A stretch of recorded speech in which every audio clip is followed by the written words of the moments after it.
Munculnya isu pemakzulan presiden yang digelindingkan sekelompok tokoh masyarakat yang menamakan dirinya Petisi 100 diperkirakan karena mereka merasa buntu dengan kenyataan politik saat ini, sehingga harus menggulingkan kekuasaan yang sah sekarang ini dengan cara-cara yang tidak demokratis.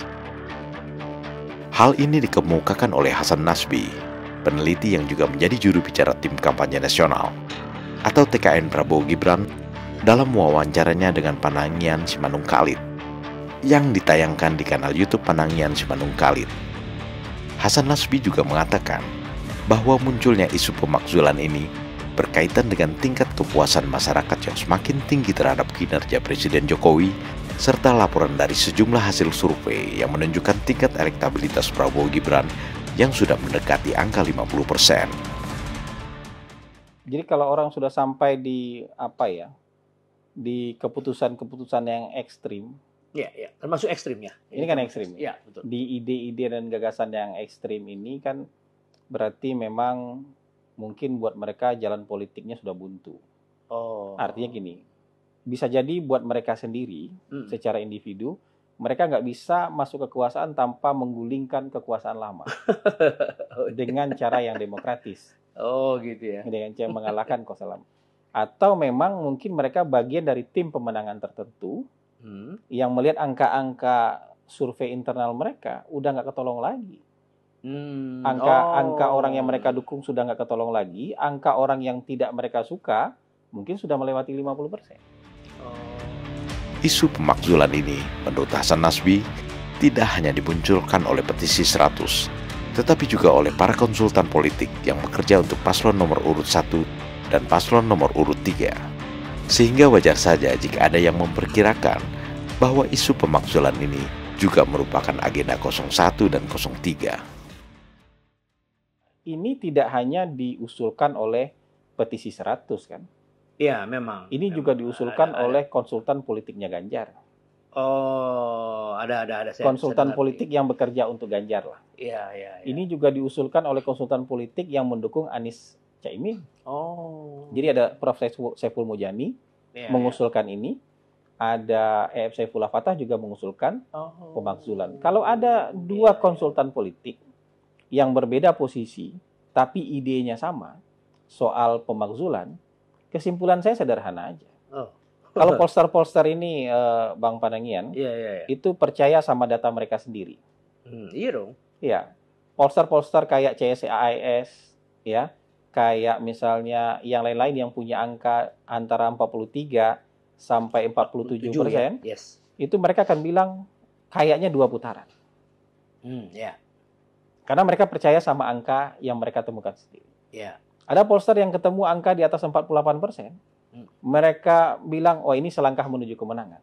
Satu putaran ini. Ya contohnya Ipsos lah. Ya Ipsos. Gitu. Saya juga menemukan angka yang seperti itu. Sedikit lagi gitu. Ini tinggal ditiup angin aja ini. Nggak usah angin kencang, angin sepoi-sepoi aja tiup ini. Sudah satu putaran. Nah, tapi ada polster yang punya kesimpulan pemakzulan.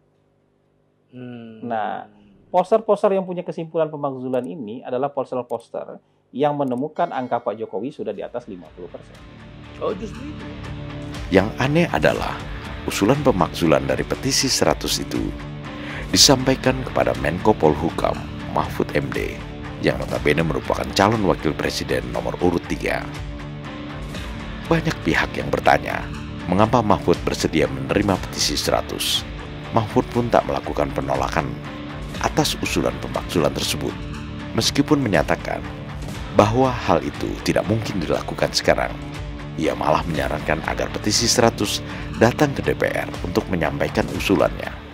Memang setelah Bung Hasan jelaskan, baru saya bisa ngerti ini lebih banyak masalah psikologi. Jadi inkonsistensi bisa terjadi ketika kita membawa perasaan dalam pekerjaan kita sebagai profesional. Nah, ketika Pak Mahfud menerima orang-orang Petisi 100 ini pun, menurut saya juga dalam keadaan normal dan masih punya harapan untuk menang, atau harapan 2 putaran, Pak Mahfud nggak akan lakukan ini.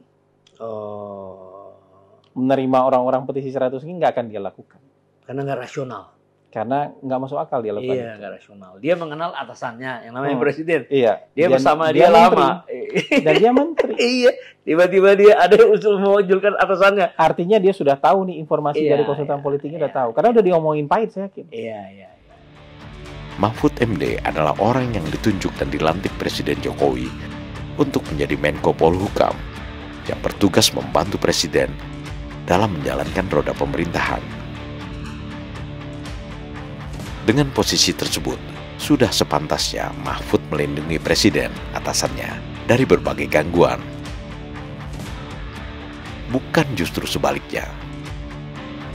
Keheranan atas munculnya keanehan ini juga diungkapkan Dede Prayudi, juru bicara Partai Solidaritas Indonesia (PSI), melalui akun Instagram @cokro.tv. Prof. Mahfud mengungkap isi pembicaraan itu ke publik.